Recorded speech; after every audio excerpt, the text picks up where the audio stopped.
je suis haïtien, même si j'étais adopté, Haïti pour moi ça a toujours fait partie de moi. Aujourd'hui je sais qui je suis, pourquoi et d'où je viens.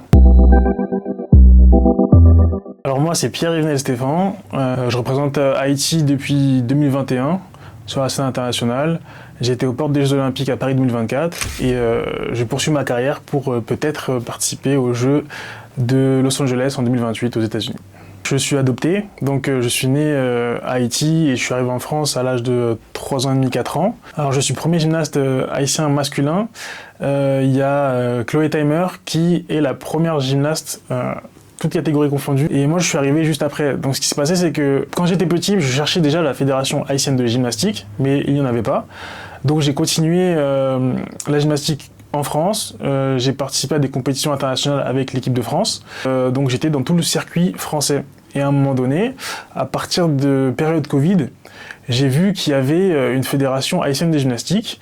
J'ai commencé les démarches pour faire ma double nationalité et j'ai pu commencer à matcher pour Haïti sur la scène internationale. Alors aujourd'hui Haïti, depuis toujours, ça occupe une grande place dans mon existence parce que je suis haïtien, même si j'étais adopté et que j'ai une culture franco-haïtienne, Haïti pour moi ça a toujours fait partie de moi. J'essaie de renouer avec mes origines, ma culture, et pouvoir mettre en avant Haïti à travers le sport. Quand on représente un pays à l'international, c'est tout le pays qui est derrière nous. Donc on doit montrer que le pays est fort, on doit montrer que l'athlète a tout le support du pays derrière lui.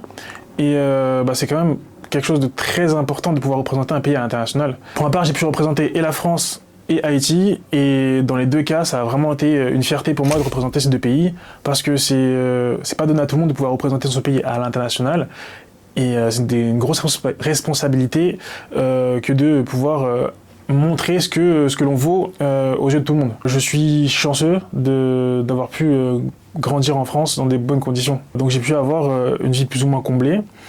Et en 2021, mon frère est rentré en contact avec moi à travers Facebook. On a pu échanger et j'ai pu renouer avec mon histoire parce que j'avais des questions qui n'avaient pas été répondues. Donc là, j'ai pu avoir ma vraie histoire à ce moment-là, mais depuis tout petit, j'avais une partie de moi qui était ok, mon histoire c'est ça, mais peut-être que c'est autre chose.